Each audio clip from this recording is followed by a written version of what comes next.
diluting juice. That's the way I like it. Just kidding. I always water down. I always just use the bottle at the end whenever you get the last sort of bottle's worth of juice in there. I just fill the thing up with water. Diluting juice, by the way, that's what we call squash or whatever in Scotland. Welcome back. Let's take a look at Link versus the Bitcoin and Link versus the dollar coin price actions and see how we've been doing. Well, look at that. So we've come in and excuse me, the police outside. They're the diluting juice police coming along, but I swear I did water that down. It wasn't raw.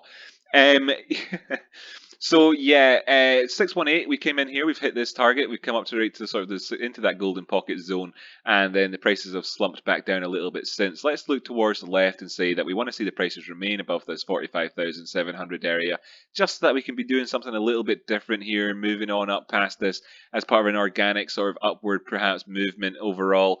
I don't want to see it sinking back down again. If it does sink back down again, then looking towards the 50% line here at 44,500, the 43,650, and lower should that necessarily be the case.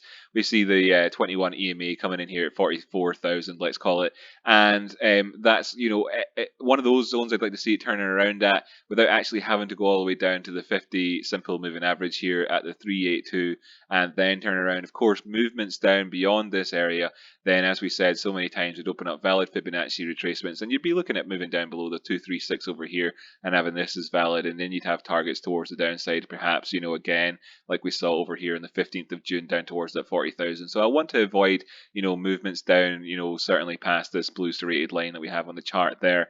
But of course, having come up here and touched the 618, I want to see the 50% thereafter remain as support for us on this one. And that's going to do in terms of the Bitcoin one. Yesterday's video, of course, got more information in there as well if you're eager for more. Over here towards the dollar coin, and we can see that we had this discussion yesterday about this potential ascending triangle area off the back of this. Now you do a sort of measurement like that, you stick it up, you take it down like roughly about towards there, because that you have to multiply it by the percentage chance of meeting target thing or whatever that Bilkowski says, and you can see that we've had the full thing off that. If we were to have actually gone for like the sort of the YouTube land measuring move, where you just do that sort of a thing and look up towards it, then that means that the next target comes in at around about that $4.50 area, which still also makes sense, If we were to come up there and then that would be the previous highs, looking towards continuing on the overall upward trend on the dollar pricing here. So, so that's what you'd want to see happening next, of course. Does that mean that we can't have a slight pullback in the meantime? No, it doesn't. 430 would be good. Obviously, staying above the 420 blaze it zone, because we want to see the prices get high. Is obviously the main goal here with this one. That's where the ascending triangle came in at, and that's what we were looking at before. So let's see if we can continue that upward movement. Pullbacks to 430 are not bad.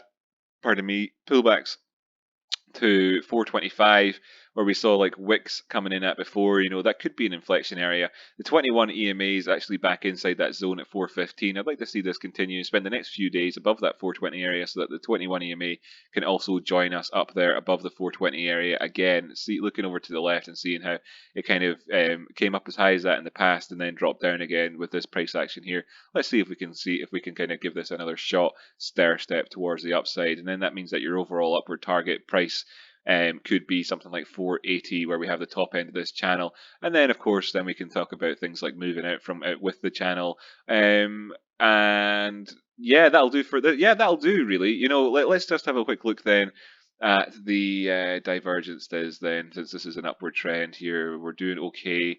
Yeah, we're doing okay there on that front. Let's go to the 12-hour one and see if we're doing okay. Yeah, we're doing okay there. The 24-hour chart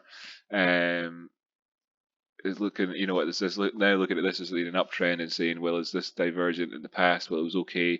Then we dropped down. What we ultimately put in a higher low overall, which has hidden bullish divergence included in it. So yeah, so things are looking fairly rosy overall for this price action. Of course, we could see short-term pullbacks, to wherever we would maybe need to see them coming in at. But I'm happy enough to see what's happened so far with this one. The play out of the ascending triangle, having come through for us just the day after talking about it or so, that's handy as ever. So great, good stuff. nice to have checked in with this one and see that it's been doing okay. Of course, this could obviously, if it did turn around and move back into the 420 area and then on beyond, then we're looking at this and we'll look back from the sort of the 1st of June and say, have we been in a downtrend since then? And we'll be looking towards questions like in around that 389 level. And if we didn't get support at 370, then things would be bad news. That's the kind of the bad news side of things, and that's totally possible still. Absolutely. I'm just kind of looking towards 430 and 420 in the meantime as being the sort of those areas, and we'll call it 447, 448, where you could potentially see a turnaround. Just having come in here for challenging the previous highs, would be profit taking. I expect to happen would be happening in it about that line there.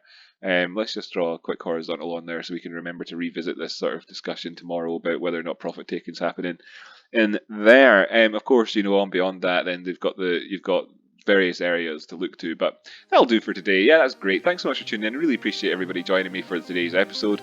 And yeah, great. Yeah, hope you have a really great day out there, everybody. See you tomorrow.